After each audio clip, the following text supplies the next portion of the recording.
Dear students, most welcome at RPT English channel।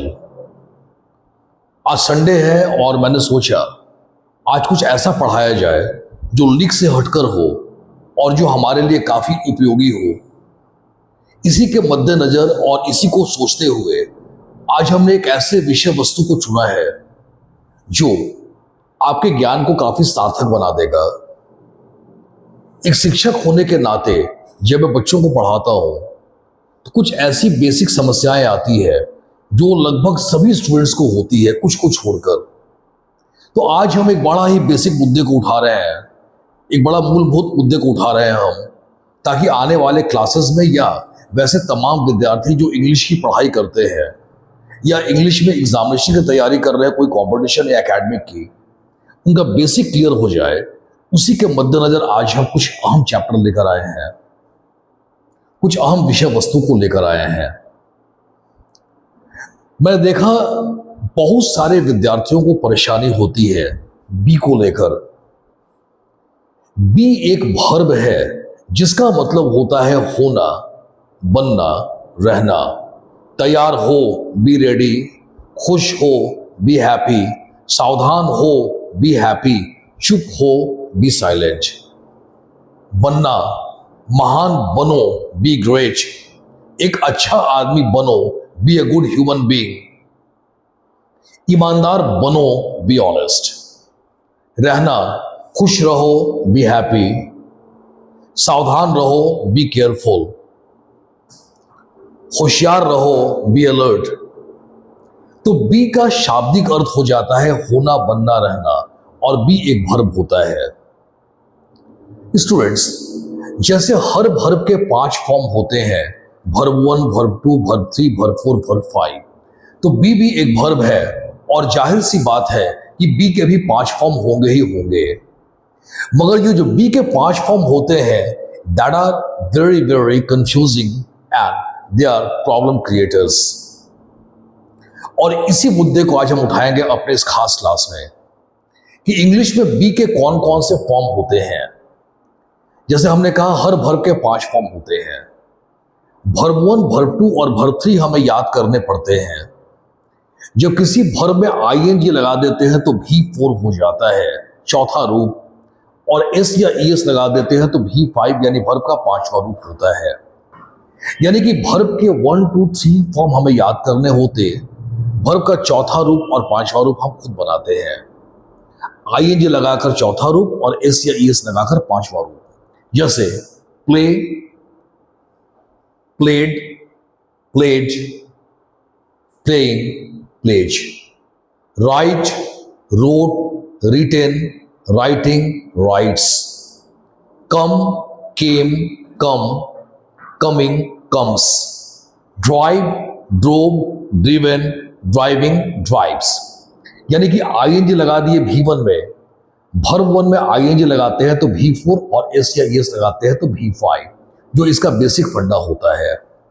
तो आइए हम सबसे पहले बात करते हैं बी के 5 फॉर्म की वर्ब के रूप में। बी अपने आप में एक वर्ब है जिसका मतलब होता है होना, बनना, रहना। और बी का जो पहला फॉर्म होता है ये एम या आर के रूप में भी होता है। बी खुद अपने आप में वर्ब का फर्स्ट फॉर्म है और एम और आर बी के ही फर्स्ट फॉर्म के अलग रूप होते हैं।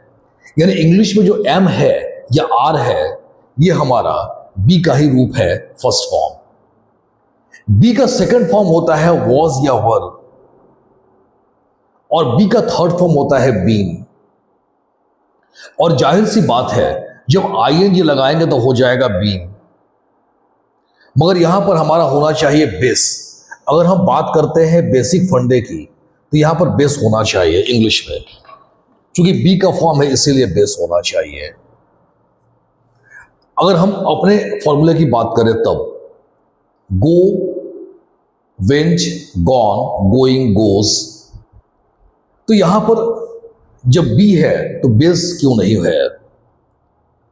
शायद लिखने वालों को ये बात थोड़ा जची नहीं होगी कि बेस कैसे होगा। बेस किसी को पसंद नहीं है, बेबी को छोड़कर, क्योंकि बेबी को बेस पसंद है। तो उन्होंने क्या किया कि बी को हटा दिया। अब बात है कि जब V5 होगा तो एस या ईएस तो होगा ही। V5 यानी वर्ब के पांचवें रूप का मतलब ही होता है एस या ईएस।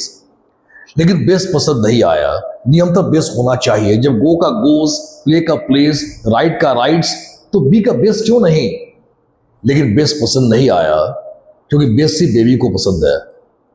अब लोगों ने सोचा कि इसको रिप्लेस हम कैसे करते हैं, और फिर गए इंग्लिश अल्फाबेट की ओर। देखे कि इंग्लिश में सबसे सम्मानजनक शब्द कौन है, सबसे सम्मानीय शब्द कौन है। तो पाया कि अगर इंग्लिश में कोई सबसे सम्मानीय शब्द है तो वो है आई। क्योंकि अगर आई हम बीच में भी लिखते हैं तो कैपिटल लेटर होता है। जैसे गौरतलब हो गॉड, GOD गॉड। गॉड अगर आप सेंटेंस के बीच में भी लिखेंगे तो जी हमारा कैपिटल होता है, क्योंकि एक बहुत ही सम्मानजनक या सम्मानीय शब्द है।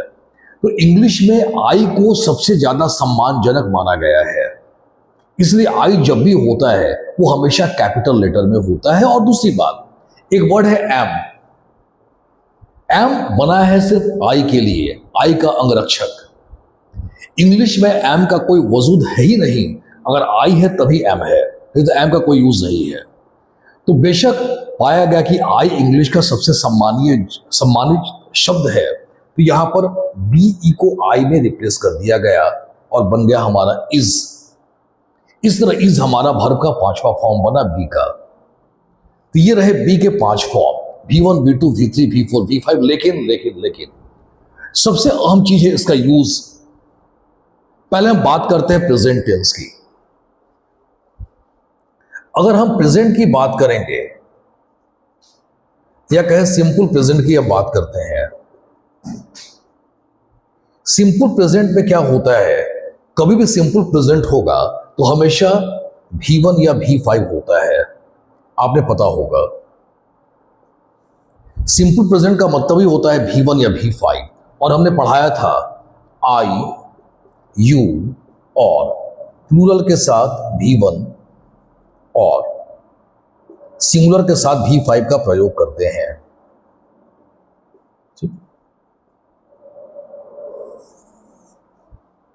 आई, यू और प्लूरल V1 और सिंगुलर V5। अब यहां देखिए, वह एक किसान है। He is a farmer. अब इज क्यों लगा? इज क्या है? V5 है।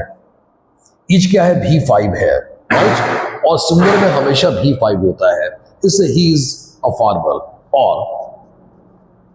They are farmers. अब दे आर क्यों हो गया? क्योंकि आर क्या है? ये V1 है और प्रेजेंट में तो V1 होगा ही। और V1 में क्या है? ये हमारा आर। चूंकि दे प्लूरल है इसलिए यहां हो गया V1 are. She is a doctor. Subject V5 object and you are a doctor. You के साथ हम V1 का यूज करते हैं, that's why you are a doctor. अब यहां पर देखिए, कहीं भी अगर आप देखेंगे सब्जेक्ट अगर सिंगुलर होगा और प्रेजेंट में होगा तो हमेशा V5। She is, he is, Rahul is, Rohit is. और सब्जेक्ट अगर प्लूरल हो गया तो हमेशा V1 यानी कि are. Ram and Shyam are, India and China are. ये सारे इज एम आर भी के ही फॉर्म हो गए हमारे। जो हमारा बी का V1 होता है, एम और आर होता है। और इसका पास्ट टेंस है was were. She was busy, V2। I have been busy, she is being late. She is a doctor. इस तरीके से हमने देखा बी के तमाम फॉर्म को। अब आपको असाइनमेंट देने जा रहा हूं, इसको बनाएंगे आप। जो बी के ही फॉर्म है, बी के विभिन्न फॉर्म को आपको यूज करना है सेंटेंस को सही करने के लिए, करेक्ट और रीराइट के फॉर्म में। मैं आपको असाइनमेंट देने जा रहा हूं जो बी पर आधारित होते हैं। आइए असाइनमेंट की अब बात करते हैं। ये जो क्वेश्चंस हैं अभी जो हमने बताया बी के फॉर्म इसी पर आधारित है। Correct and rewrite the following sentences. आपने 8 सेंटेंसेस यहां दिए हुए हैं। आपको कहीं ग्रामेटिकल मिस्टेक नजर आता है, उसको करेक्ट करेंगे और फिर से लिखेंगे। मैं क्वेश्चंस बोल देता हूं। First question, she is be too late for her office. Question number 2, ups and downs are the way of life. Question number 3, heads and tails are two parts of one coin. Question number 4, he has never been in such circumstances. Question number 5, have you ever been among such people? Question number 6, women is facing many challenges in the life. Question number 7, the children is not performing well. Question number 8, where are your uncle working presently? ये 8 questions हैं। अगर जहां पर grammatical mistake है आप उसको शुद्ध करके फिर से लिखेंगे और पूरे सेंटेंस के साथ। Thank you very much, have a nice time.